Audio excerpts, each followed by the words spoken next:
Boa tarde a todas, boa tarde a todos. Meu nome é Giancarlo Machado, sou pesquisador vinculado ao UNAL, atualmente pós-doutorando pelo Departamento de Antropologia da USP e também professor permanente do Programa de Pós-Graduação em Desenvolvimento Social da Universidade Estadual de Montes Claros e também do Departamento de Ciências Sociais da mesma instituição. E é com muita satisfação que iniciamos mais um webinário do Núcleo de Antropologia Urbana da USP, o NAU, através de um de seus grupos de estudos, o NAU Cidades. Para quem não sabe, o NAU foi fundado no final da década de 80 pelo professor José Guilherme Magnani, e de lá para cá vem desenvolvendo pesquisas sobre temáticas urbanas diversas, além de demais ações de ensino e extensão. Além de já ter formado diferentes gerações de pesquisadores, pesquisadoras, atualmente vinculados como professores e professoras em diferentes instituições, país afora, o NAU também se destaca por fomentar diversas publicações na área da antropologia urbana, como a sua revista Ponto Urbe, da organização da coleção Antropologia Hoje, além de outras iniciativas já consolidadas, como eventos como Graduação em Campo, Seminal, dentre muitos outros. O Núcleo, que atualmente também é coordenado pela professora Silvana Nascimento, do Departamento de Antropologia da USP, ele se divide em 5 áreas temáticas, cada qual com seu respectivo grupo de estudos. Essas áreas são Grupo de Estudos em Antropologia do Ciberespaço, NAU Estudos Cemiteriais, NAU Museus, Grupo de Estudos Corpo e Cidade e o NAU Cidades. Este último, o NAU Cidades, é o responsável pela organização desse evento. É um grupo de estudos que existe há pelo menos uma década e já teve como coordenadores pesquisadores como Alexandre Pereira, atualmente professor na Unifesp, eu, enquanto fazia doutorado na USP, e Lucas Moraes e Michel Soares, atualmente doutorandos.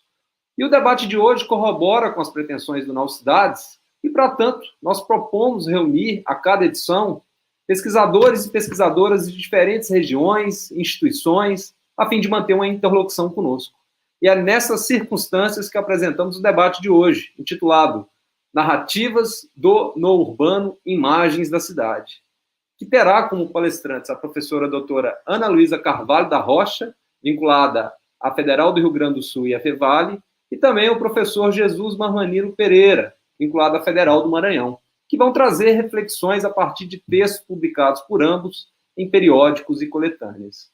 O link para acesso a esses textos está na descrição aqui do YouTube. E o debate também contará com a colaboração da Diana Mateus, que é doutoranda em Antropologia pela USP, e do Alexander Nakaoka Elias, pós-doutorando no Núcleo de Antropologia Visual da Federal do Rio Grande do Sul. Então, feita essa abordagem inicial, eu passo a palavra para o professor Magnani, coordenador do NAU, para que possa saudar os participantes. Professor Magnani caiu. Eu peço desculpas, daqui a pouco ele retorna. Enquanto isso, enquanto o Magnani não aparece, eu já gostaria de apresentar o formato do debate. Cada palestrante terá até 30 minutos de fala, ao passo que os debatedores terão até 15 minutos para fazer as suas considerações. Em seguida, abriremos para o debate geral, coletando perguntas que poderão ser deixadas no chat. E para começar o nosso evento, eu gostaria de passar a palavra para a professora doutora Ana Luísa Carvalho da Rocha.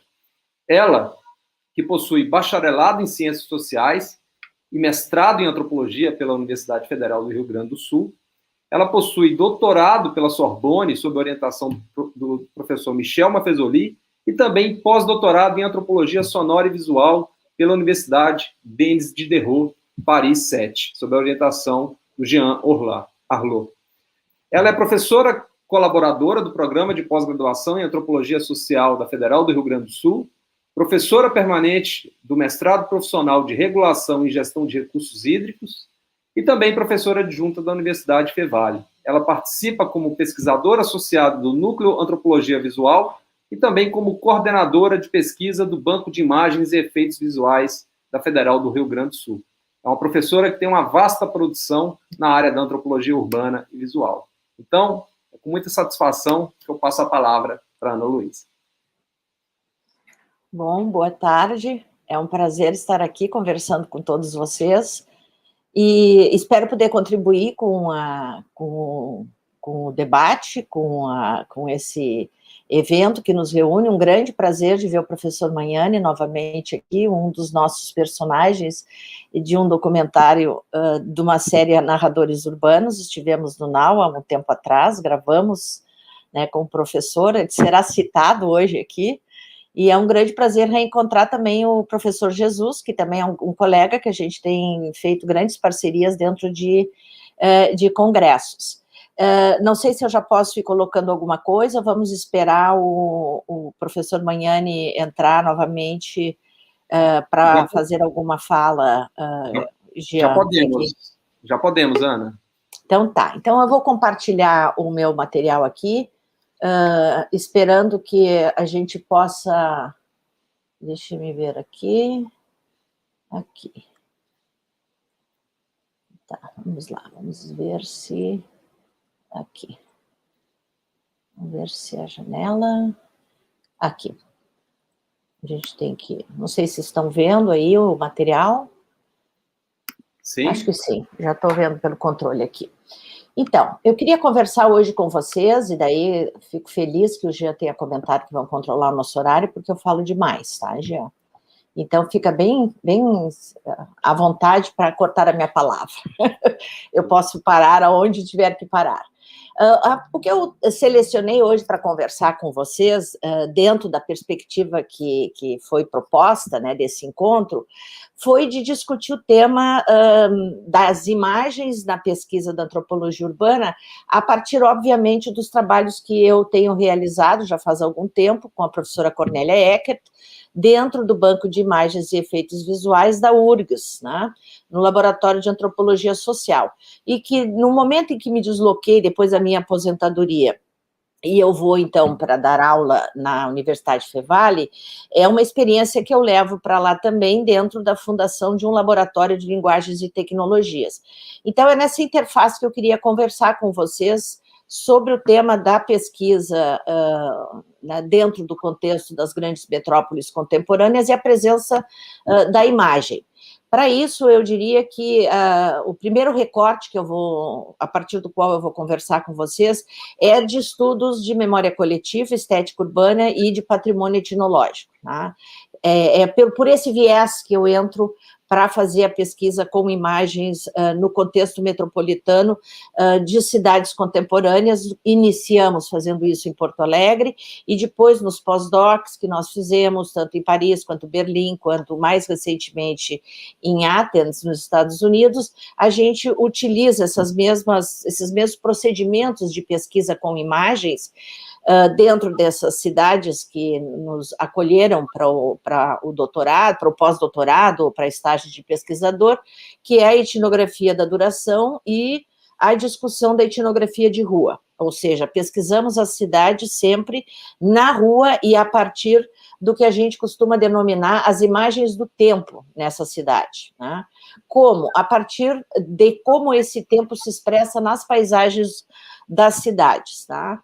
A primeira questão que eu acho que é importante ressaltar para nós é o trabalho de considerar as cidades como a gente consideraria um quadro, como a gente consideraria um filme, como a gente consideraria uma obra literária, né? A cidade, para nós, ela resulta, né, de uma produção humana do espaço.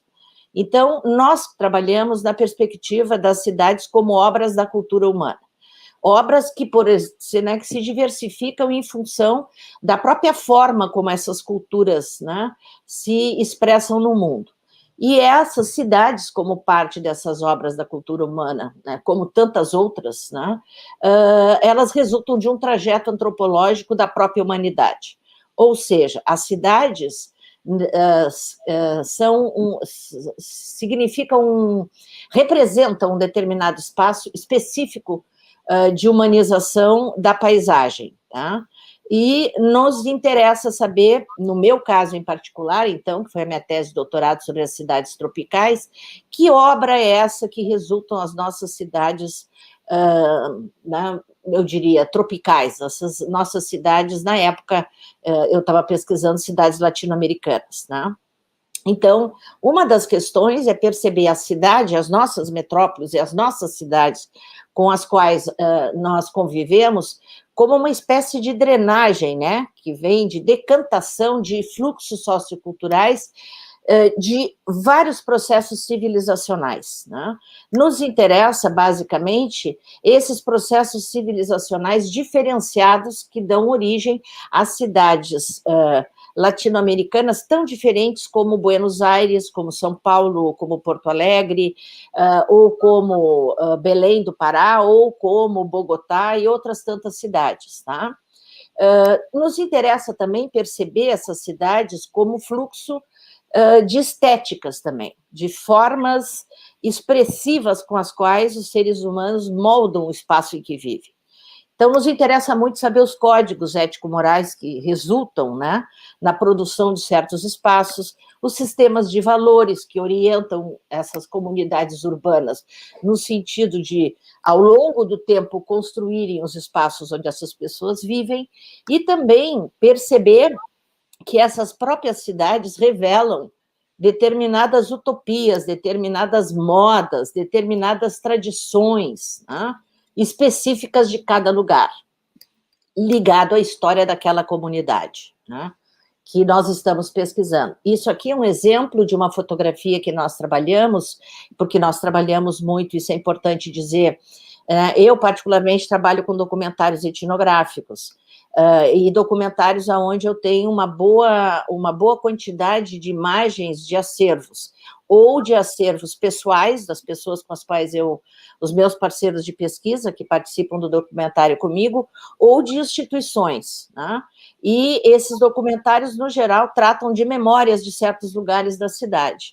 Esse aqui é uma das imagens que nós temos, da Ilhota, que é um bairro que foi completamente destruído na cidade de Porto Alegre, para ser implantado um projeto Renascença, o nome já fala dessas utopias, né, que movem, né, e os valores que movem as transformações da fisionomia do urbano, e que rebenta com essa antiga ilhota, basicamente um território de populações resultados, né, de processos de escravismo em Porto Alegre, e que é uma região importantíssima para o Batuque, uma religião de matriz africana, que vai ser deslocada dessa região de Porto Alegre para outras áreas, né, da cidade, no geral nos confins, né, essa população é toda retirada e jogada para fora.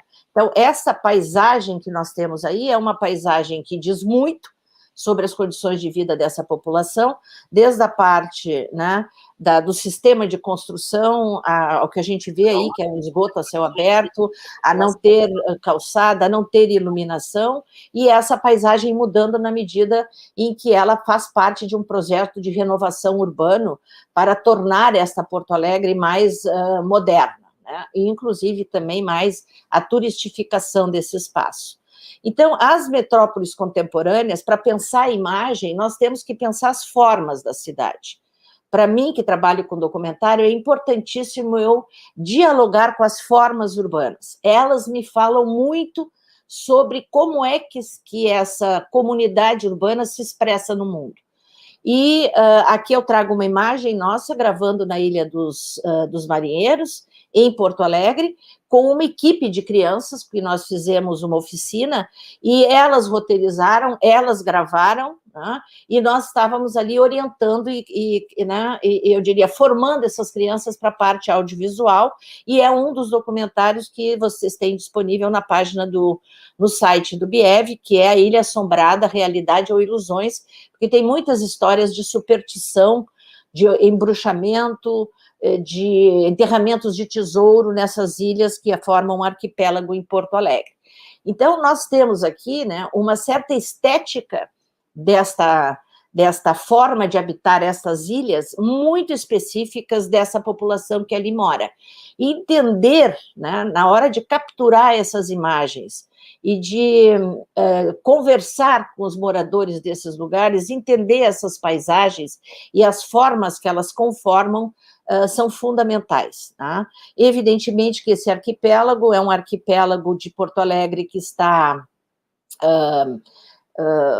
agora, né, é uma área de preservação ambiental, tentaram retirar as populações dali, essas populações voltam, e agora entraram num certo acordo com relação à parte dessas ilhas que estão urbanizadas e as outras que ficam na área de proteção ambiental. Ironicamente, lá onde a paisagem, né, eu diria, né, o ecossistema está mais preservado, é lá praticamente que moram as assombrações, os fantasmas, né, os lobisomens, e é lá que as populações têm medo de entrar. Então, essa relação também aparece muito em outros documentários que nós fizemos, também no arquipélago das ilhas. Para nós interessa muito, portanto, essas imagens simbólicas que a cidade, de alguma maneira, na sua arquitetura, nas suas edificações, ela revela daquelas pessoas que ali moram. Tá? Uma das questões maiores para nós é essa rítmica. Como é que certos espaços têm determinados desenhos, determinadas fisionomias e se transformam. E como nessa transformação, nessa rítmica, alguns ruídos, algumas permanências de restos, né, daquela paisagem permanece e outras se transformam. E como essas sociabilidades vão se transformando ao longo do tempo a partir da transformação das próprias paisagens. Pensar esses quadros rítmicos para nós, a partir das histórias que as pessoas contam daqueles lugares, para nós é importante como chegar nessas paisagens, e não só isso, como dirigir o nosso olhar para capturar imagens desta cidade. Aqui é um outro documentário, Romaria das Águas, é uma população de matriz africana, em particular, era um dos únicos terreiros de candomblé no Rio Grande do Sul, que aqui a religião no geral é o batuque, o culto ao bará. A Mãe Maria agora teve o seu terreiro afetado por uma abertura de uma perimetral, que o discurso é ambientalista, mas na verdade é um discurso de correção, né, da sociabilidade que existe numa vila na Grande Cruzeiro, que é o Morro de Porto Alegre, né, que tem uma parte de alta classe média e a outra parte muito popular. Né? Aqui é um ritual que ela faz, ela é de Oxum, né, Mãe Maria de Oxum, e é um ritual feito na usina do gasômetro. Esse lugar, no geral, é de camadas médias urbanas, né, que vão para lá no fim de semana, mas tem um ritual de batuque fortíssimo lá, e também de candomblé ligado à água, porque a orla do Guaíba, do Lago Guaíba, fica ao lado dessa usina que foi preservada, foi restaurada, né, como um ambiente cultural onde, em algumas vezes, se realizou a Bienal. Então, nós temos aqui uma transformação da paisagem, uma persistência dessa população em relação às margens do Lago Guaíba. É evidente que nós temos uma tensão, porque esse lugar também ele é apropriado por o pessoal da área da religião evangélica, que são os donos de barco. Então, neste momento, nós entramos dentro do ritual com esses nossos parceiros de pesquisa e nós, com eles, contratamos um barqueiro para fazer a entrega da oferenda dentro do lago, uma vez que os evangélicos não queriam de jeito nenhum que houvesse a presença dos batuqueiros. Essa mesma tensão está num documentário que nós temos, que é o documentário do Bará do Mercado, né?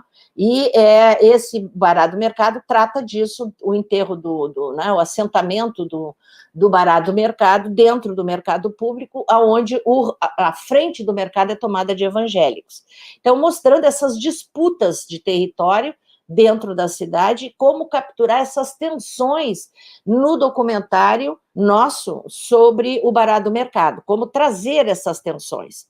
Né, como trazer esse registro desses conflitos a partir da própria forma como esses grupos ocupam os espaços, e esses espaços se transformam para o abafamento, eu diria, ou não registro de certas memórias de grupos urbanos que, do ponto de vista das utopias ou dos grandes discursos sobre a cidade de Porto Alegre, não se quer que isso apareça.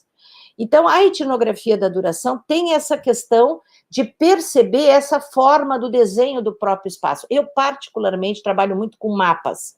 Aqui a gente usa muito a questão, uma obra, eu uso muito, do Leroy Gourhan, que é o gesto e a palavra, aonde ele fala da personalidade ética e o comportamento estético para entender né, esse desenho com que os grupos humanos vão se apropriando do cosmos, né, do ambiente natural, e eles vão deixando seus rastros. E ele tem uma discussão grande sobre isso e a questão da linguagem, né?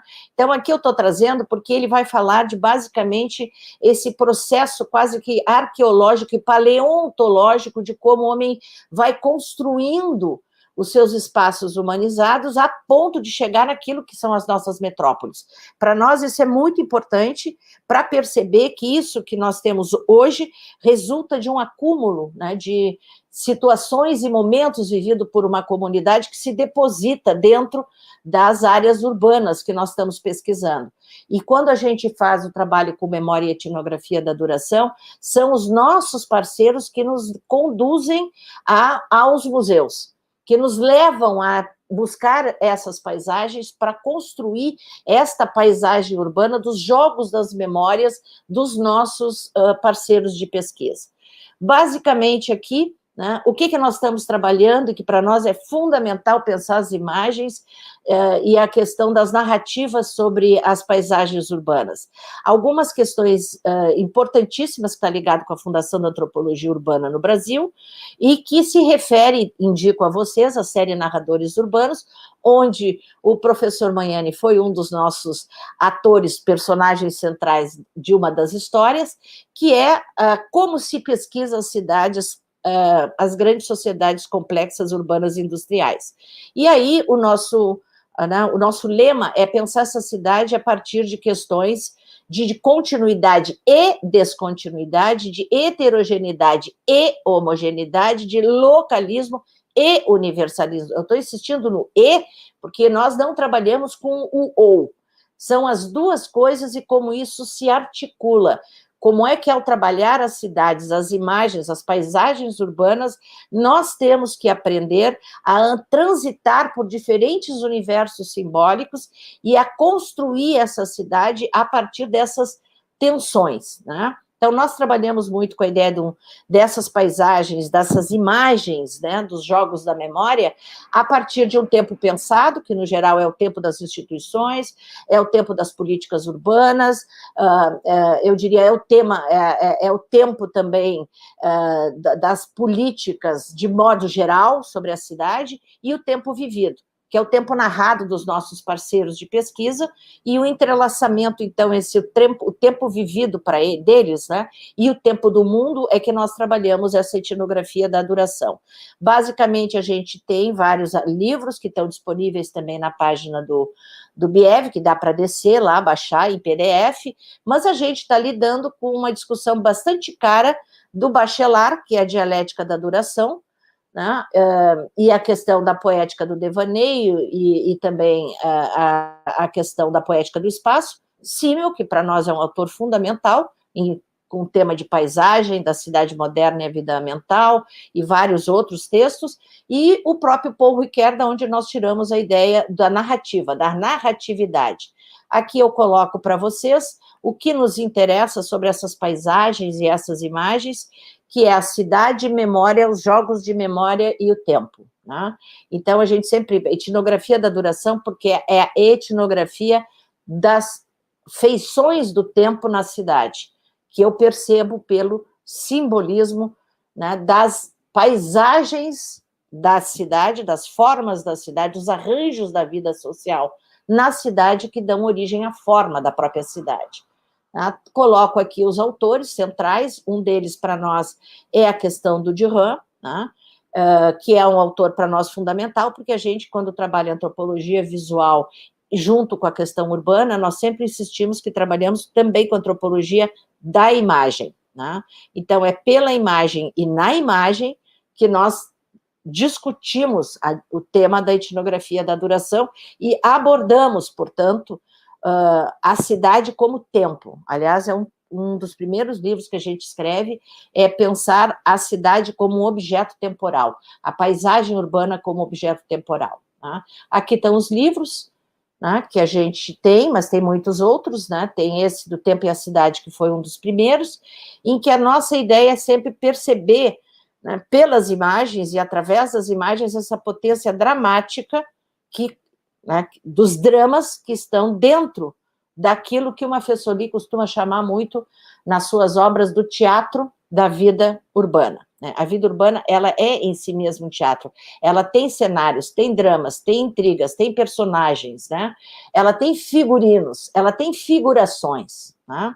Aqui eu estou trazendo um exemplo de como a gente vai lidar com essas imagens superpostas, em fusão, né, entre saídas, né, em texturizada, né, que no documentário, por exemplo, da Ruth Cardoso, onde ela começa a falar de São Paulo, da Garoa, e ela começa a se lembrar de momentos de São Paulo, e a gente sai da São Paulo de hoje para São Paulo antiga e retorna de novo.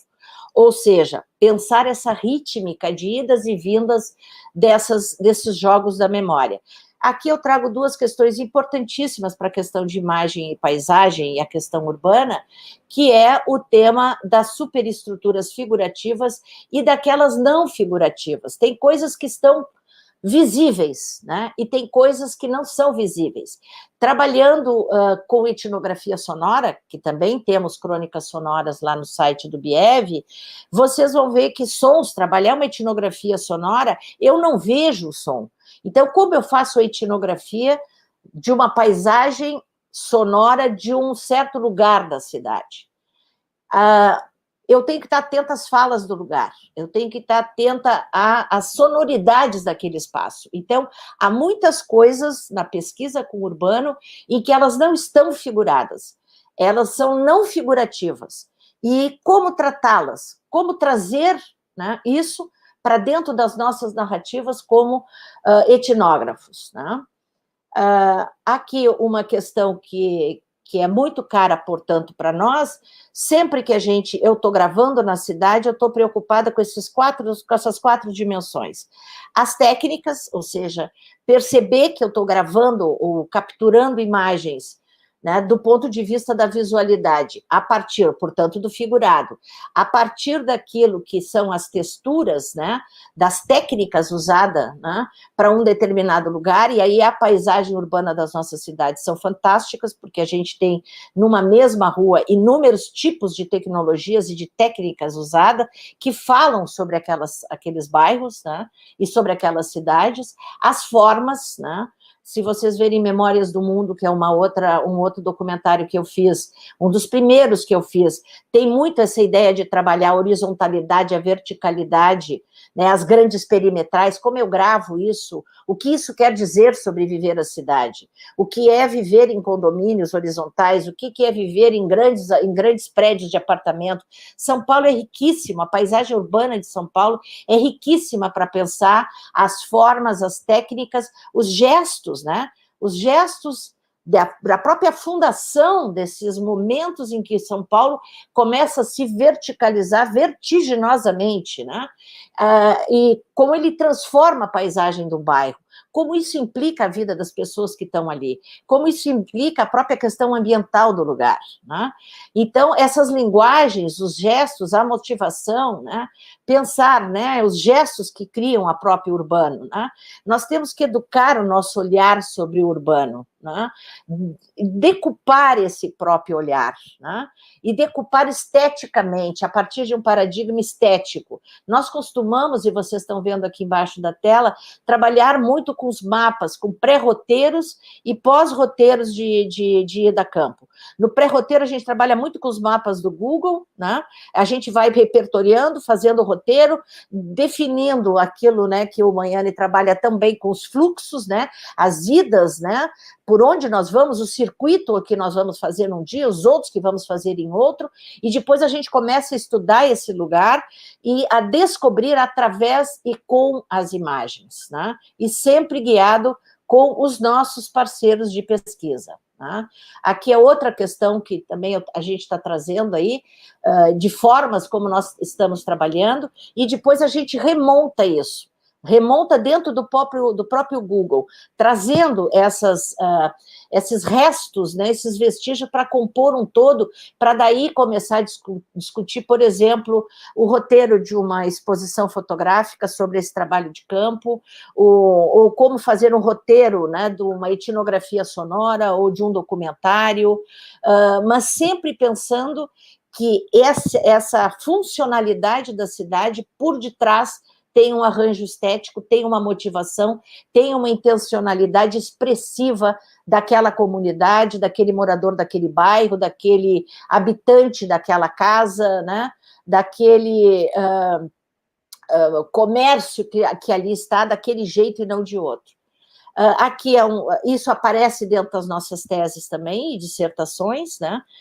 Precisamente quando a gente desenha, se costuma muito trabalhar esses exercícios de desenho de planta baixa, né? Da gente mesmo desenhar os nossos percursos dentro da cidade, sempre pensando, né, esses dispositivos urbanos e toda essa complexidade dos arredores e aonde estão enraizados os personagens da nossa história, para entender esse espaço rebatido nos personagens da nossa história. Eu trago aqui um exemplo, né, de contraste que precisa ter uma educação do olhar para pensar essa paisagem urbana, que saia dessa monumentalidade, dessa espetacularização, para ver, de fato, como diria, né, o nosso querido professor, de perto, né, e de dentro. E aí tu ver as escalas diferentes de se viver a cidade, né? Sair das extravagâncias e entrar na simplicidade. Pensar essas clivagens de superfície dentro da paisagem urbana. Explorar essas clivagens diferenciadas, né? Temos outra questão aí importantíssima, né, que nós trazemos aqui, que vocês vão ver que vai ligar, né, a própria Ruth como narradora com as lembranças que ela tinha de algumas imagens de acervo, com imagens de edificações, de trajetos, de fluxos de pessoa para compor o quê? Algo que a gente chama no documentário nosso de etnografia da duração, que é algo que está, não é só o que está fora de campo, do campo de enquadre, né? Mas o que está além campo, aquilo que são os jogos da memória, aquilo que é como se eu habitasse as memórias das paisagens da cidade, da São Paulo, da Ruth, não a minha, aquela do sujeito do narrador. Para isso, uma das questões que nós colocamos, um dos pontos que nós colocamos, eu e a Chica, a professora Cornélia, é a discussão do antropólogo na figura do narrador. O antropólogo, ele é um dos narradores da cidade. Quando escutamos histórias da cidade, nós somos depositários dessas histórias, né? Então, nós narramos junto com os nossos parceiros essas histórias. É comum a gente, às vezes, alterar, às vezes não, frequentemente, se vocês verem o documentário do Mestre Borel, onde eu trabalhei no roteiro, eu criava o roteiro, falava com o mestre, e o Mestre Borel, que é tamboreiro e é pai de santo também, né, era um babalorixá, mas fundamentalmente um carnavalesco, um sambista, ele interferia no meu roteiro, e ele fazia eu ir para outros lugares da cidade, de bom grado. Eu aceitava, porque eu estava aprendendo a cidade a partir da visão do Mestre Borel, um senhor, um velho ancião de 87 anos de idade, contando suas histórias de vida como negro e batuqueiro na cidade de Porto Alegre. Aprender com eles é fundamental. Perceber essa personalidade ética desse grupo nesses lugares que a gente está trabalhando, né? Perceber as flutuações, as persistências, a desintegração de algumas imagens estruturais da cidade, né?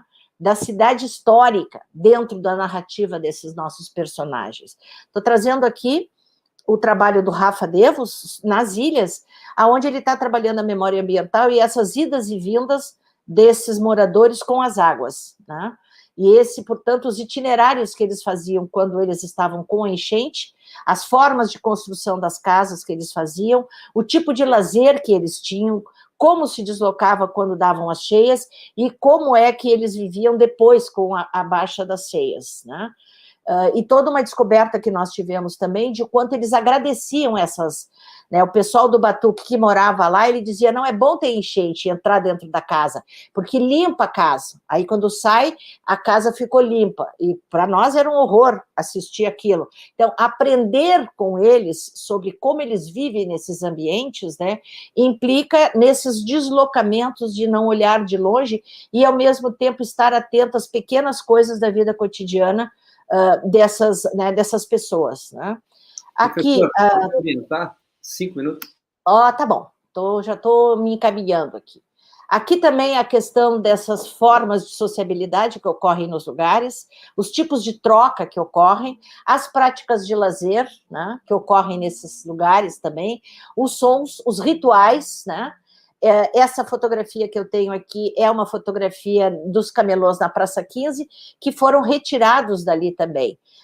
Desse espaço e construído um centro de compras, um centro popular de compras. Aí em cima tu tem a abertura da perimetral que simplesmente rasgou as paisagens, né, de dentro do bairro Jardim Botânico, né, e eliminou particularmente quarteirões. Esse é o Mestre Borel que eu dizia para vocês, né? Ele está contando parte das histórias dele, né? Então esse arranjo estético de uma experiência do mundo, que é do domínio do imaginário e da imaginação, né, mostra essa luta dessas personagens, né, na cidade para manter a sua relação afetiva com os espaços, apesar das desconstruções que ocorrem na cidade, do seu tecido de moradia. Né?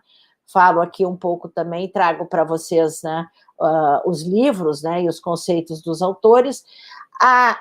Ressalto aqui a questão da importância da etnografia na cidade, o tema do professor Magnani, que ele traz num artigo de perto, de longe, de dentro e de fora, do Gilberto Velho observando o familiar, e o antropólogo pesquisando a cidade, um texto clássico do Roberto Cardoso de Oliveira sobre ver, olhar e escrever, do próprio Etienne Saman, Ver e Dizer, no Malinowski, e o do Hélio Silva, um dos últimos textos sobre esse tema, em que ele está falando sobre o andar e o ver como importante para a paisagem urbana de Porto Alegre, né?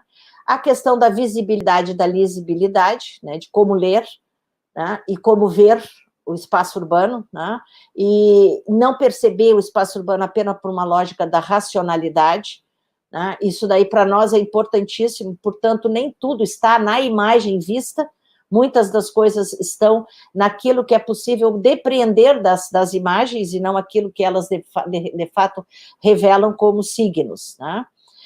A questão que eu quero colocar mais no final é precisamente 2 pontos.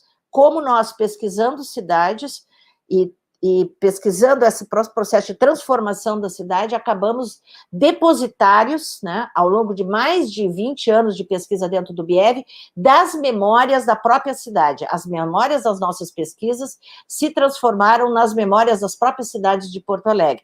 Com isso, estamos trabalhando o repositório digital a partir da plataforma do Tainacan, que agora está também começando a ficar disponibilizado no site do BIEV, em que as nossas próprias pesquisas começam a ser disponibilizadas as coleções dentro da própria plataforma do site do BIEV, né? Ou seja, já fazemos parte da memória e da história da própria cidade, né? Então, o uso da internet para nós é importante. Segundo aspecto que eu acho fundamental é que nós temos que começar a discutir nas nossas etnografias não só o tema de cidades pós-coloniais, mas também de cidades decoloniais. Temos que começar a pensar as narrativas que nós próprios trabalhamos sobre a paisagem urbana para decolonizar as nossas próprias categorias de entendimento das nossas cidades, né? Por quê? Porque nós temos que redescobrir histórias não contadas lá dentro. Então, trabalhar com imagens é sempre um risco, eu sempre me preocupo com isso, ou de tornar, né, aquilo que vemos muito exótico, muito pitoresco, ou, né, pegar a visão banal que nós já temos cotidianamente das mídias. Tá? Na verdade, nós temos que ter uma obrigação de trabalhar os dramas, né, que ocorrem dentro das nossas cidades, a partir das diferenças das nossas cidades em relação ao padrão, né, ao modelo de pensar as cidades, que é o modelo europeu. Por isso, a questão do perigo do eurocentrismo nas nossas próprias formas como produzimos imagens e narrativas da cidade, né? Trago aqui, portanto, né, o cuidado para não ter essa apologia do exótico e do pitoresco, né? Pode acontecer? Pode, eu posso ir para exatamente, se eu não aceito aprender com o Mestre Borel, eu poderia cair no exotismo de trabalhar com a religião do batuque em Porto Alegre, né? É porque eu aprendo com os meus parceiros de pesquisa e eu vejo a cidade pelos olhos dele que eu procuro traduzir essas imagens para os outros, tá?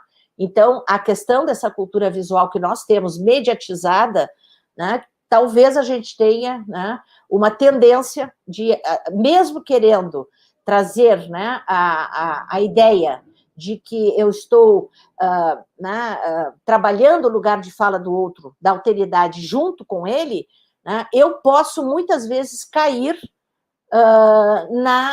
num exotismo, na bizarrice, no trabalho com imagem, com relação à alteridade e à diferença. Então, para mim, aqui, vejam bem, agonia urbana, farrapos está doente. Por que ela está doente? O que adoece uma rua? A farrapos está doente é uma fala que sai dentro de um jornal. Obviamente, adoecer um lugar é a melhor forma de poder fazer intervenções no lugar, né? Sem ter que se justificar, porque, afinal de contas, a farrapos está doente. O que ela tem de doença? O que a farrapos tem de doença é que ela apresenta uma paisagem que talvez não seja a expressão, né, que nós imaginamos para uma cidade que se diz moderna e que seja turística. Então, acho que nós temos que ter um cuidado, né, em como trabalhar essas nossas cidades, trabalhando mais numa perspectiva de cidades decoloniais, o tema do embranquecimento, o tema né, das questões de gênero, o tema da questão, várias questões de outras formas de narrar a cidade e que nos cabe trazer, né, revelar, eu diria, retirar, né, o véu, né, de estar isso encobertos nas narrativas sobre as nossas cidades, né? Então, é um pouco sobre isso que eu queria conversar com vocês, né? Os grandes desafios que se apresentam para nós agora, em que essas cidades nossas, né, latino-americanas, né, as cidades do sul, como diriam os Kamarov, né, elas precisam ser decolonializadas, e eu acho que cabe a nós, na antropologia urbana, agora aceitar esse desafio. Eu agradeço. Muito obrigado, professora Ana Luísa, excelente fala, uma verdadeira aula. E antes de passar para o professor Jesus, eu passarei rapidamente para o professor Manhani e saudar os participantes. Manhani havia caído no começo do webinário, mas agora está de volta. Tá certo. Se desculpe eu ter caído, mas é que realmente a internet aqui, ou o meu aparelho, de repente, não corresponde muito a esse aplicativo. Espero que estejam escutando agora, tudo bem? Está escutando, sim. Tá.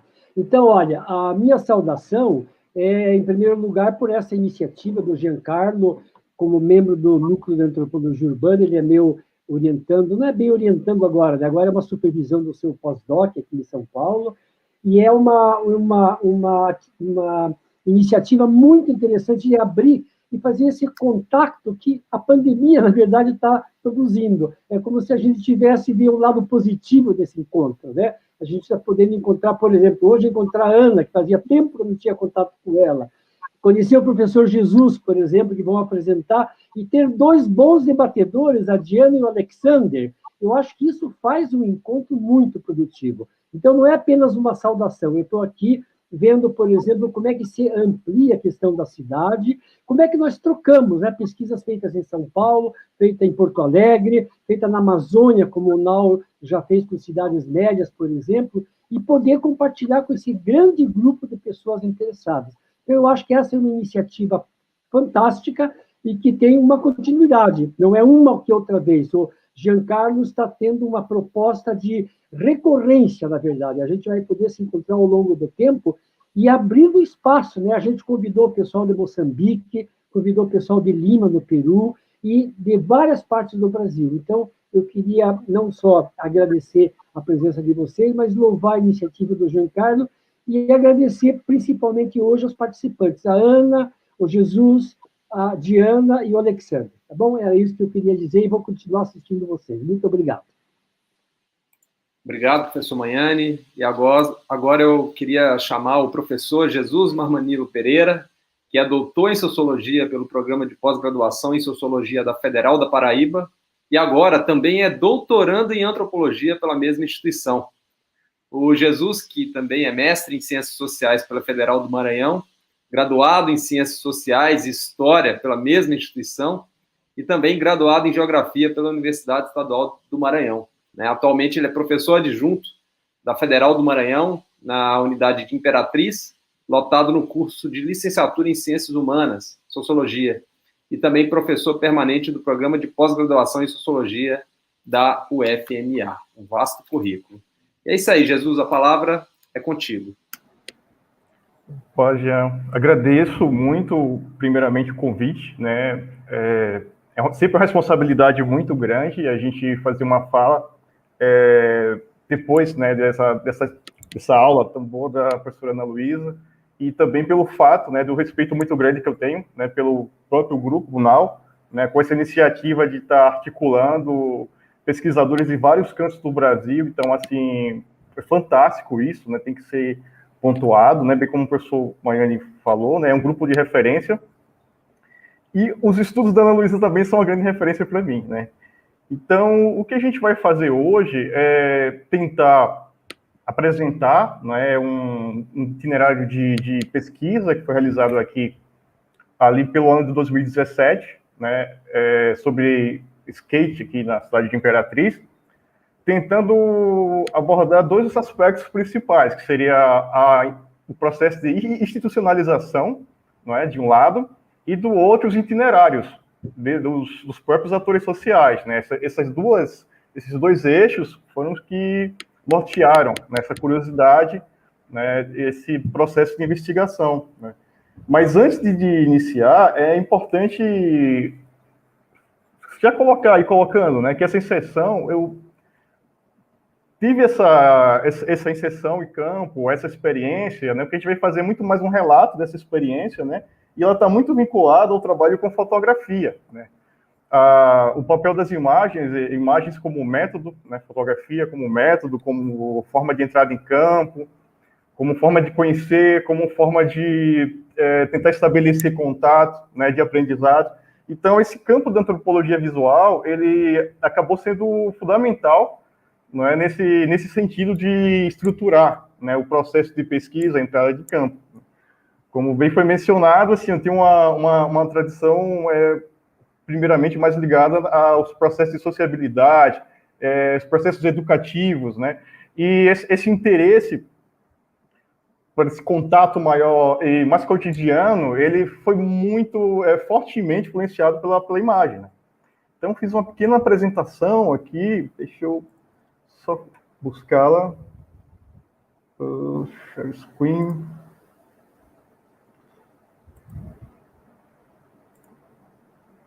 A gente seguindo.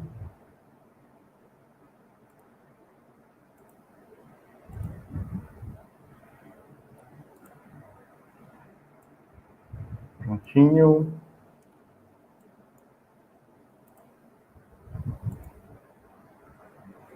Tá passando.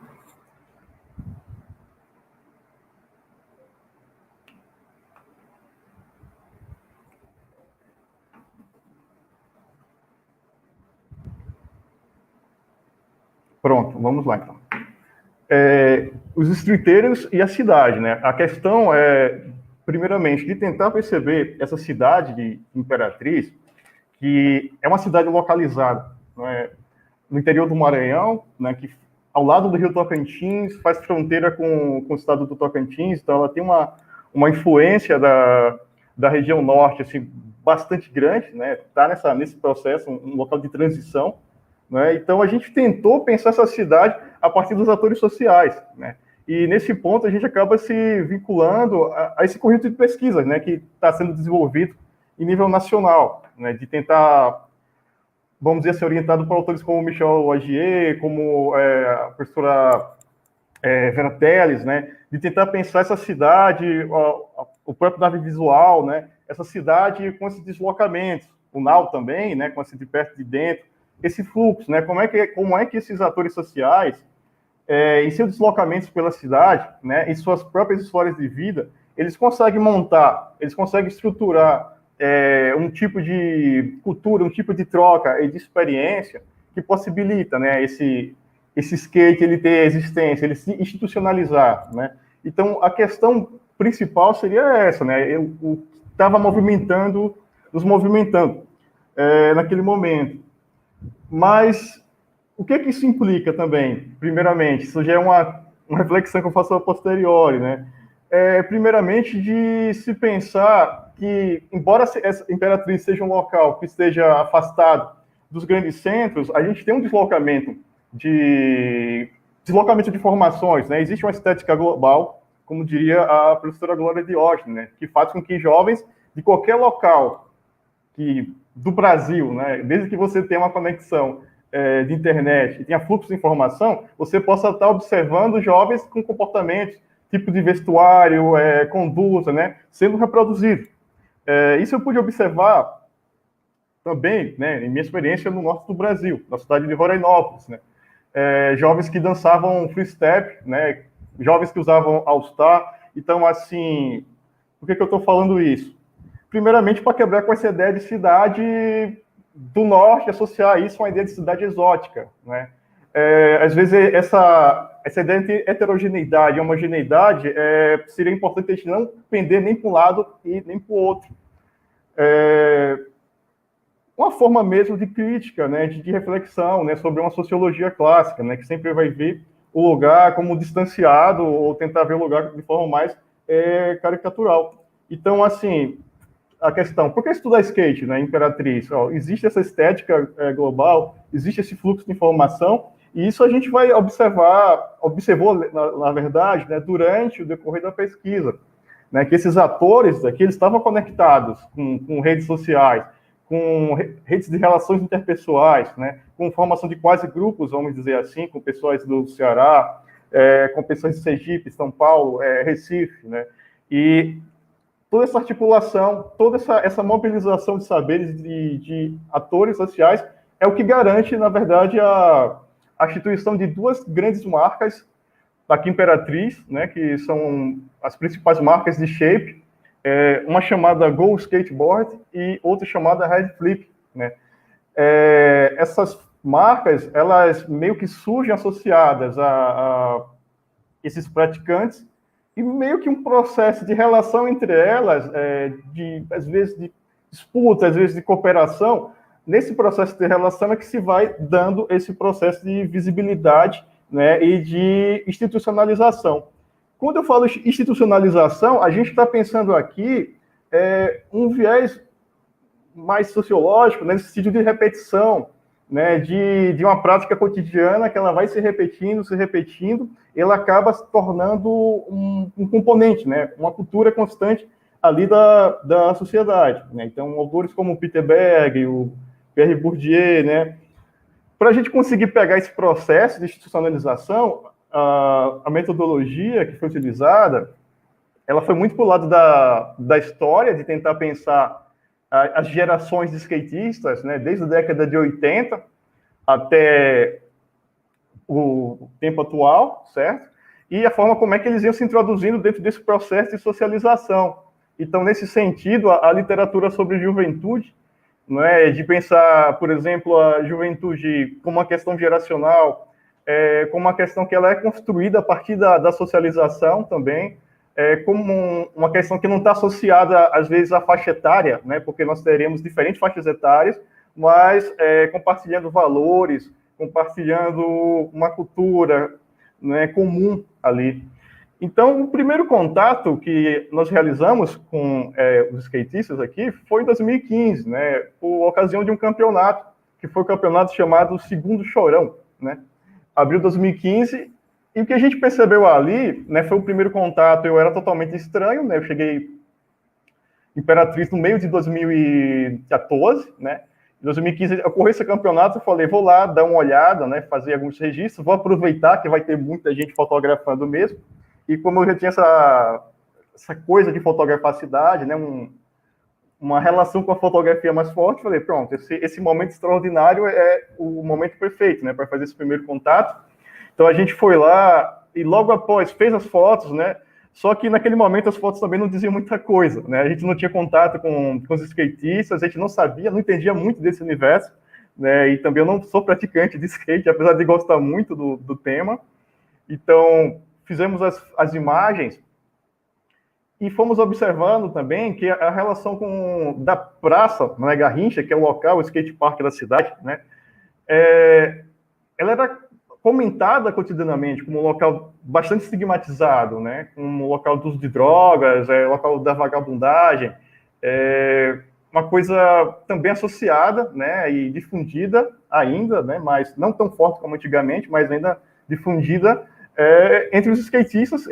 Eles relatavam isso, né, e tive dificuldades até com a iniciação científica também, de mandar pessoas para lá, que também esses argumentos do senso comum, eles se repetiam, às vezes, nas falas, né, falando da dificuldade, do perigo. Então, existia uma necessidade de contextualizar, de tentar entender essa ideia de perigo, tentar entender esses atores, né, de romper essa barreira de formações, né, quebrar um pouco, ver se, de fato, como é que é, né. Aquela ideia, né, do que a gente vê na introdução do Footlights, né, que não tomar o local pelo extraordinário, né, pela situação do assalto, mas tentar entender isso dentro de uma lógica de cotidiano. E a única forma de eu conseguir entender isso cotidianamente seria me aproximando, né, deles e fazendo um acompanhamento mais sistemático. Então, aqui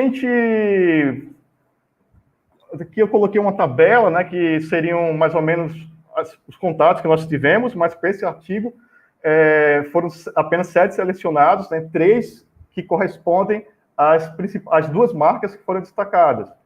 Mas, ao todo, foram mais entrevistados, e esses entrevistados, eles variam, né, o seu período de início do skate entre 89 e 2015. Né? Então, a gente tem uma diferença geracional. Falamos com pessoas de 16 anos, né, até pessoas com 43, 38 anos, né, pessoas que tinham uma idade mais ou menos próxima da minha.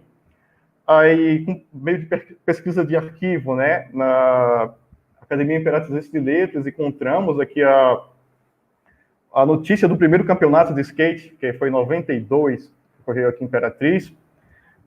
E aqui abaixo uma foto do arquivo pessoal, né, de um desses primeiros skatistas, que a gente vai falar mais na frente dele, que é o Divino, Júnior Divino, né, e esse campeonato, essa primeira geração toda de skatistas, a gente só teve contato com um, que é o Francisco Edinael, né, o conhecido como Tico Ordar, né, é o apelido dele. Todos os skatistas, eles têm apelido, né, a gente fez essa tabela de pegar os apelidos, os bairros, o local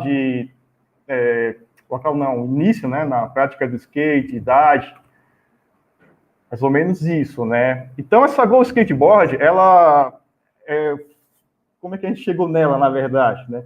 O primeiro skatista que nós fizemos contato foi com esse Leonardo Clemente, né, que era um rapaz de 18 anos na época, e fizemos o contato pelo Facebook mesmo, né, tipo assim, se apresentando e falando. Então, ele foi nosso principal interlocutor, né. Ele era um atleta, rapaz novo, né, que representava a marca Go Skateboard, e essa marca, na época, ela era de propriedade, assim, do Wanderson Ferreira, que é foi nosso segundo entrevistado, né, pessoa com quem nós tivemos contato.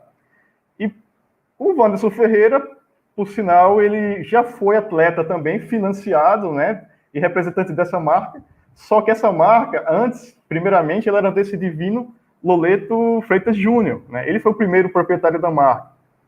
Então, a gente acabou conseguindo fazer o caminho inverso, assim, de pegar os mais novos, indo conversando, como é que foi sua história, como é que você aprendeu.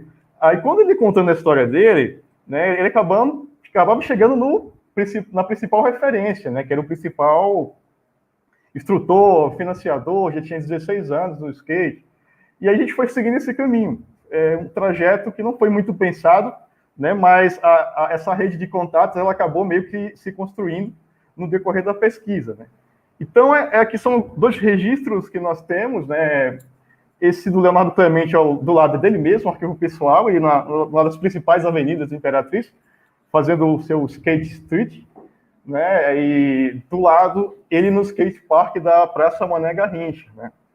Esse próprio processo de sair da rua para a praça também, é um tipo de movimento que fala muito, né, sobre essa ideia de cidade mais disciplinada, né, da forma como se transita na cidade, né. Então, a forma como eles ocupavam a rua, a forma como eles encontravam os picos, né, os locais skateáveis, isso trouxe para a gente uma interpretação de Imperatriz que só foi possível por conta deles mesmos. Por exemplo, aqui, ó, nós temos o Wanderson, né, conhecido como já um corrimão aqui, que atualmente a gente tem andando nesse corrimão, é um beco que tem aqui dos principais bairros históricos daqui da cidade, chamado Beira Rio, né, e a presença na rua dessa primeira geração, ela é uma presença fortíssima. Os primeiros skatistas, o Wanderson, né, e o Divino Noleto, eles se conheceram na rua. E a gente tem esse deslocamento de local, de sociabilidade, de conhecimento e de contato, né? Primeiramente, era muito na rua. Até porque, em 2004, 2003, as duas marcas criaram galpões de prática de skate com rampas mais equipadas, certo? Porque a praça não existia, né? Essa praça, ela existia, mas ela não tinha esse equipamento todo. Então, as ruas, as rampas, as escadarias, as calçadas, elas eram os locais skateáveis, né? Os picos. Esse contato com eles, ele fornece esse tipo de trânsito, esse tipo de conhecimento da cidade. E uma fala do Divino Noleto que nunca me sai da cabeça é quando ele fala assim... para muita gente, as calçadas de Imperatriz, a irregularidade, né, tem uma maior, uma menor, muita gente reclama disso, mas para a gente isso é ótimo. Né? A gente aproveita cada diferença de altura entre calçado, não é? A gente aproveita cada detalhe nesse sentido. Foi uma coisa que eu nunca tinha parado para pensar. Né? A gente foi aprendendo a conhecer a cidade também, a partir dessa perspectiva deles, né? A própria fotografia, né? A forma como você vai aprender a fazer fotografia do skate, da forma como se executa a manobra, isso também foi um processo de aprendizado. Aqui, por exemplo, a gente tem uma super antiga aqui na escadaria que fica no viaduto que corta a BR 010, né? Uma passarela de pedestres que passa por cima dela. Então, ia lá fazer fotos, né? E um dos interlocutores falava: tu tem que pegar sempre a parte de baixo, você pega aí lá em cima, mas pega embaixo para a pessoa ter uma ideia da projeção da manobra, ou se posiciona em tal local, na rampa, para tu conseguir pegar tal ângulo. Então, foi um contato que acabou também ensinando a forma de olhar e de observar a cidade. Aqui são as imagens, né, de um dos nossos interlocutores, que é o Divino Noleto, o primeiro dono da Go Skateboard, né, e foi como posso dizer, um nome super importante, né? Nós temos ideia, existe um campeonato chamado Kicks, e o de 2003, se eu não me engano, 2008 e 2009, o Kicks nordestino, ele foi realizado em Imperatriz, né? Que não é nem a capital, não foi São Luís, foi Imperatriz. Então, assim, a gente tem uma cidade que é a segunda cidade maior, mas que tem uma cena de skate que possibilita, por exemplo, ter duas marcas, né? Fabricantes de shapes e trazer campeonatos e nomes para cá, né? Possibilita esse movimento. Então, aqui a gente tem imagens da fábrica, né, do Go Skateboard. Essa imagem é tirada de um frame, tem um vídeo deles no YouTube, uma matéria que foi veiculada em 97, né? Nós temos os shapes, né, e no vídeo é possível a gente ter um pouco de noção da relação entre o Divino, né, Divino Freitas, e o seu segundo atleta, né, que é o Wanderson, e foi o nosso segundo interlocutor. Então, assim, foi se construindo isso na rua. Eles eram amigos de skate, né, na adolescência, se tornaram também proprietários da marca, né, e a gente tem esse processo, né, essa transição também entre lazer e negócio, entre lazer e trabalho, que esse aspecto ele vai acabar sendo também um elemento de disputa entre as equipes, né? Quem faz o skate por lazer ou quem faz por dinheiro, né? Então, assim, existe essa tensão e isso é utilizado socialmente. A gente conseguiu observar isso, não de forma tão declarada, mas estava ali nas entrelinhas. A segunda equipe que nós tivemos contato, né, foi a Red Flip, né, fazendo contato primeiramente com o Aldiério Marinho, que ele é considerado um dos, vamos dizer assim, olheiros, assim, né, chamam ele de team managers, né, ele que olha os principais skatistas, ele que promove os eventos, que ele chama de sessions, que junta a garotada para andar e para observar quem são os principais nomes, né, quem está se destacando ali para chamar para compor a equipe, né, e daí ele já fornece um shape, fornece um truque, tá entendendo assim, vai fornecendo um equipamento ou outro, né, e fazendo esse processo de acompanhamento. Mas o Aldiério, no caso, é o team manager, né, o Cláudio Silva Pereira, conhecido como Cláudio Seco, ele que é o dono, né, o proprietário da Red Flip, né, e ele é um dos mais antigos aqui na cena, né. Nós temos ele, na verdade, com a Red Flip, e o Júnior Noleto, né, o primeiro lá, com Freitas Júnior, com a Gol Skateboard. Né. Aqui ele mostrou pra gente, né, viu aqui a foto do seu primeiro troféu, né, que é esse troféu aqui, é aquele troféu daquele primeiro campeonato que a gente observou lá no início, né, em 92, né, que foi um campeonato promovido por uma loja aqui chamada Gringo Streetwear, né, que é uma loja de roupas esportivas e trazia peças também, né, e começou a instigar, a incentivar esse tipo de esporte na cidade de Imperatriz. Então, Cláudio, ele foi gerente da Gringo, né, ele teve contato lá com as peças, teve contato, se socializou dentro daquele mundo, certo? Montou depois a loja dele, chamada a loja Bando Streetwear, né? E posteriormente a marca Red Flip, né, de peças. Então, tanto o Cláudio quanto o nosso outro interlocutor, o Divino Freitas, né, Júnior, confundo esse nome, os dois, eles são, assim, os principais, vamos dizer assim, articuladores, os que movimentaram inicialmente, né, em termos de dar visibilidade, né, aquela ideia que o Bourdieu fala, assim, por exemplo, se não tiver esse movimento de pessoas e de atores, né, que está ali movimentando, que estão se articulando, então a coisa não existe, né, o movimento não existe. Então, o papel deles é fundamental nesse sentido, né, de dar essa visibilidade.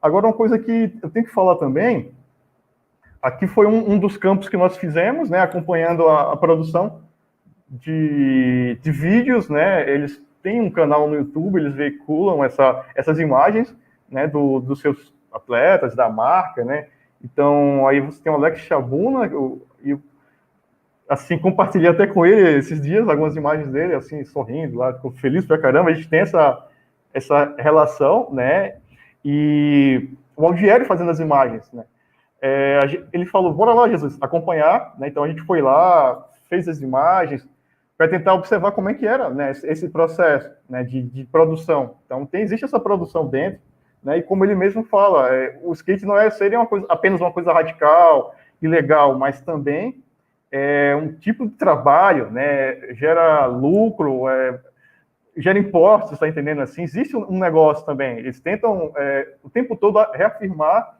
essa ideia de trabalho associado ao skate, que não está desvinculado, né, como inicialmente a gente falava, do processo de estigma, né, do skatista maconheiro e vagabundo lá da Praça Mané Garrincha. Então, a gente tem esse confronto de narrativas, né, entre os atores sociais, que nós estamos tendo contato, e uma ideia geral. Né. Aqui são os campeonatos que a gente observou, né, o que eu falei, o Circuito Nordestino, o KICS, né, e esse primeiro campeonato aí, de 2008, ele é emblemático demais na cidade, né, dialogando com o Divino Freitas, ele fala pra gente que, por exemplo, a logo da marca Gol Skateboard, ela foi feita pelo irmão, Daniel Tavares, que ele é irmão do proprietário da Pena, que é aquela marca de roupas esportivas de surf, tá entendendo? Uma marca lá de Fortaleza, né, fez curso de produção de shapes, com o Marcelo Agra, que é um recifense que tinha uma fábrica em São Paulo. Então, assim, você vê, tipo, é uma pessoa que ela está aqui em Imperatriz, mas ela está conectada, né, com vários locais, com várias cidades do Brasil, e consegue mobilizar isso para fazer um baita de um campeonato. Então, essa questão das redes de relações interpessoais, ela é totalmente fundamental para a construção desse processo de institucionalização. Do outro lado, você tem o outro campeonato, que foi o Rei do Nordeste, realizado em 2012, que já foi um campeonato produzido pela outra marca, que é a Red Flip, né? Então, assim, cada campeonato desse tem uma marca que está por trás. E quando eu fui ver ali as imagens dos apoiadores, né? Nenhum deles cita o outro como apoiador. Tem esses pequenos detalhes na entrelinha que eles vão sinalizando para a gente o tipo de relação, né?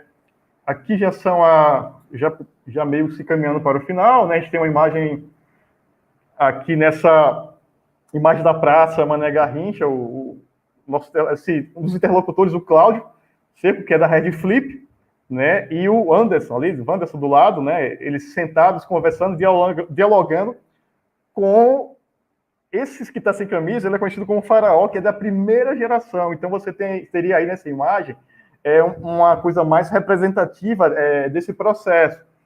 Mas por que eu finalizo com ela, né? Como o Cláudio mesmo fala, né? Lá no início, na década de 90 ali, os grupos eles existiam uma certa rivalidade, mas isso com o tempo isso foi sendo desgastado, né?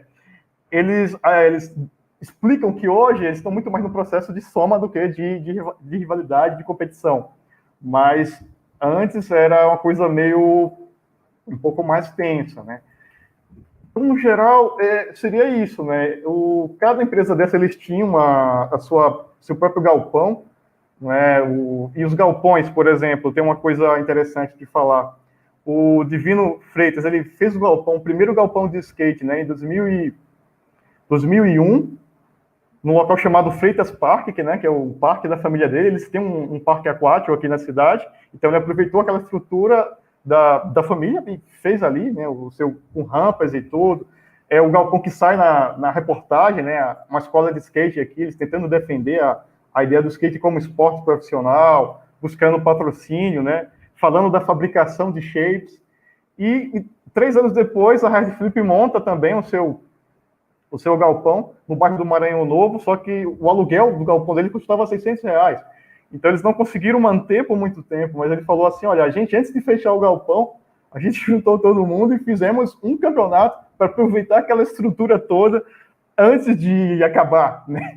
Antes de romper o contrato. Então, assim, mesmo, vamos dizer, como posso dizer, sempre um esforço, tá entendendo? Assim, sempre um esforço de tentar dar visibilidade e de tentar mostrar, né, que o esporte, até defender o esporte. Então, esses atores sociais, eles nos possibilitaram isso, né? Conhecer essa cidade, tanto por esses itinerários que eles faziam, essa circulação, né, pelos picos, né, de conhecer locais, às vezes, que só eles conhecem, né? Às vezes, eu encontrava, por exemplo, barras, corrimões, né, feitos em locais que não eram para ter, assim, entre aspas, né? Pela prefeitura, eles vão lá e colocavam. Tá entendendo assim? Eles possibilitaram esse outro tipo de trânsito pela cidade, não é? E aquelas inquietações sobre o estigma, né, que eram cotidianas, né? Então, essa primeira pesquisa, nossa, que eu posso dizer, um trabalho de mais fôlego que eu tive também, 2017, né? Só para vocês terem noção, eu defendi a tese em abril, né, 2015. Jesus, trabalhou... 5 minutos. 5 minutos.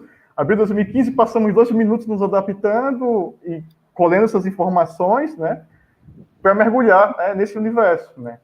Mas, no geral, seria isso, assim, esse compartilhamento. A gente está nesse processo de tentar mostrar a Imperatriz, né, não como um local exótico, também não apenas como uma cidade vinculada à ideia de desenvolvimento, né, porque o fato de estar localizado aqui, existem grandes projetos de, por exemplo, produção de eucalipto, extração de alumínio aqui bem pertinho, né, que caracterizam muito uma história da cidade, ligada a essa integração com o norte, a construção da BR Belém-Brasília. Então, cidade do desenvolvimento, cidade do progresso. A gente também nesse processo aqui do grupo, né, de tentar mostrar uma cidade a partir desses atores, né, como diz o AG, colado no ombro do ator e tentando conhecer, né. Então, nesse processo, os estudos tanto do Nau, né, quanto da Ana Luísa, né, o de perto de dentro, do professor Mariane, valiosíssimo.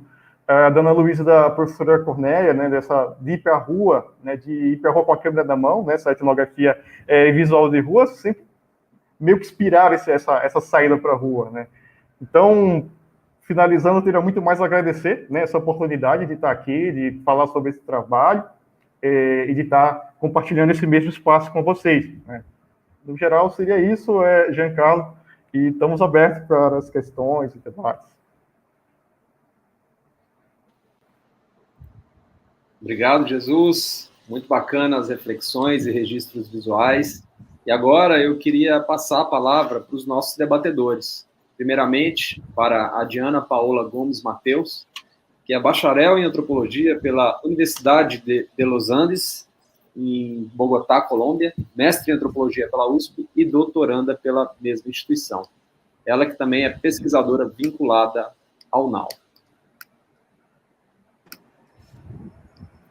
Olá, boa tarde.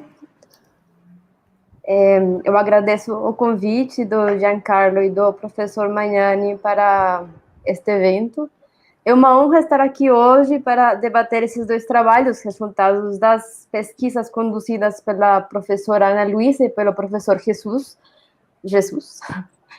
Trabalhos ricos em reflexões que nos permitem pensar nas ferramentas que utilizamos nas ciências sociais para estudar cidades, agentes, elementos e práticas que observamos nelas. Eu só apontarei alguns elementos entre os universos que nos apresentaram. Imagens da cidade, o nome do webinário me traz muitos desafios. Por um lado, porque há muito tempo eu não faço jamais uma reflexão teórica sobre a imagem e me dediquei a produzir imagens. E também porque não estamos, embora as apresentações tenham imagens, não estamos falando só de imagens no sentido, digamos, estrito da palavra. Estamos falando sobre como recortamos superfícies, instantes, olhares, gestos. O que a professora falou de educar o olhar sobre o urbano. Esses materiais com os quais construímos cidades como objetos de estudo, para além delas serem produtos modernos, conglomerados do capitalismo, ou pontos onde aparecem categorias globais em contraposição a espaços rurais que seriam não só anteriores, mas desligados dessas lógicas, digamos, contemporâneas. A leitura dos textos de referência e as intervenções dos professores me interpelaram de uma forma muito especial e me levou a refletir também como eu estou produzindo lugares comuns em espaços alheios e com materiais que não me são próprios, a começar pela língua. Então, é nessa chave que eu vou comentar um pouco mais e espero apontar algumas questões para que possamos debater um pouco mais. Eu tentei fazer alguns cruzamentos entre as duas posições, já que, por um lado, estamos pensando nas transformações das fisionomias dos ambientes e na produção ativa de mundos, a partir de relações de parentesco, de amizade, de uma prática esportiva e de mercado. Então, por um lado, temos uma preocupação pela infraestrutura que une espaços distantes, integra ambientes, cria lugares artificiais, velozes, pesados, essa coisa da infraestrutura cortando lugares e práticas. E, por outro, temos como o skate, a prática do skate vincula uma prática contemporânea estrangeira, uma estética norte-americana, globalizada. Uma cidade como São Paulo e uma cidade como Imperatriz. Como são duas formas de vincular significados distantes, uma mais, digamos, pesada e outra mais fluida, mas ambas são fixas, porque elas revelariam um pouco esses sonhos e desejos dos humanos que habitam as cidades, como a professora Rocha nos falou. Também criam identidade, história, tem essa coisa do mito fundador do skate, os nomes dos veteranos, uma ideia de futuro que ligada à profissionalização e ao mercado, é uma geração de renda. Então, também é bom pensar aqui como esse caráter criativo do capitalismo, que uma das formas pelas quais o capitalismo sobrevive, é também interpelada por formas particulares em que as pessoas habitam o mundo e o moldam para responder às suas próprias necessidades. Se afirmar como sujeitos, como acontece no caso dos praticantes de skate, que uma forma de estar, de permanecer, a permanência é muito importante, e como que as pessoas criam espaços, práticas, rotinas para estar no lugar. Ser parte dele, ser parte de alguma coisa. E também uma forma com a qual se opõe a estereótipos ligados à criminalidade e ao uso de drogas. E a questão das drogas é uma coisa que me interessa muito, porque agora estou pesquisando política antidrogas, e eu tenho entendido que o consumo em si não é negativo. O que seria negativo é a proibição, que é uma ideia que cria formas de controlar pessoas, espaços e práticas. Então, e pensando nessa ideia de exercitar um pensamento decolonial para pesquisar nossas cidades latino-americanas, é interessante pensar, e talvez o professor Jesus possa nos contar um pouco mais, como o adjetivo drogas se utiliza para desqualificar práticas e excluir pessoas e excluir lugares. Um pouco também a ideia desse alerta que o professor faz no texto, de não profundizar e não ser caixa de ressonância de estereótipos que criam violências contra as pessoas. E sim, discutir isso. Outro ponto que me chamou a atenção é essa descrição da cidade como corpos brilhantes, sólidos, em diálogo com elementos artificiais e naturais. Cidade como encaixe de volumes, de geografias, de ritmos, relações. Um lugar que corta e cria sentido, o que não seria uma cidade só como um tipo de cenário, mas também como uma produtora de significados, de sentidos e de imagens. Como, por exemplo, a geografia dos mapas que a professora nos mostrou, elas são imagens incríveis do que é a cidade, de como que ela se comporta, as cores que a cidade cria. Às vezes tem mapas que são coloridos e são bonitos, e nos mostram como as pessoas vão ocupando e modificando os espaços. E também o fazer cidade dos praticantes do skate que intervém a cidade, cria parques, desmonta parques, utiliza infraestrutura urbana de formas não ortodoxas, aproveita o que é irregular, né? Essa série de decisões, de vontades de fazer e desfazer o espaço, que também imprimem um ritmo e criam histórias, não como realidades paralelas, que a gente às vezes escuta a cidade dos skatistas, mas como inter-relações que juntam pontos, incluem, excluem, criam umas formas muito complexas de habitar espaços, redes de solidariedade, onde também circulam saberes, materiais, táticas, estratégias, enfim. Então, é muito interessante como esses espaços urbanos são criados a partir de elementos fixos e fluidos, não haveria uma contradição entre essas duas coisas, e como elas se abrem ou não para incluir pessoas, populações que não são nativas do lugar. Me interessou muito que no texto do professor, alguns das pessoas, dos interlocutores, são migrantes, e mesmo que sejam de cidades próximas. Mas eu acho que um pouco as coisas que fazem, as práticas do skate, são cópias de coisas que acontecem em outros lugares, acontecem em São Paulo, mas ao mesmo tempo nunca são iguais, nunca são exatamente a mesma coisa. E um pouco como essa coisa, essa frase da professora que diz que as semelhanças, elas estão repletas de passado, de movimento, e nunca é a mesma coisa, por mais que seja uma cópia. E isso eu acho que é fascinante. E bom, eu termino aqui o meu comentário. Eu fiquei com muitas ideias, foram 2 apresentações riquíssimas que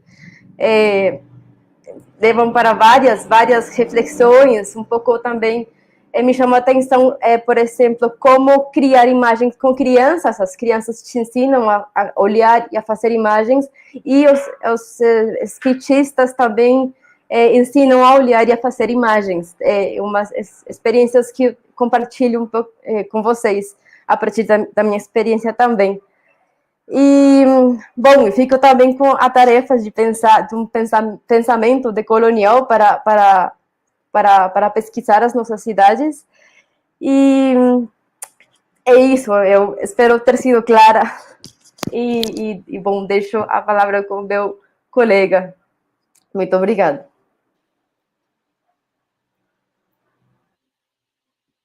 Muito obrigado, Diana. Agora eu passo a palavra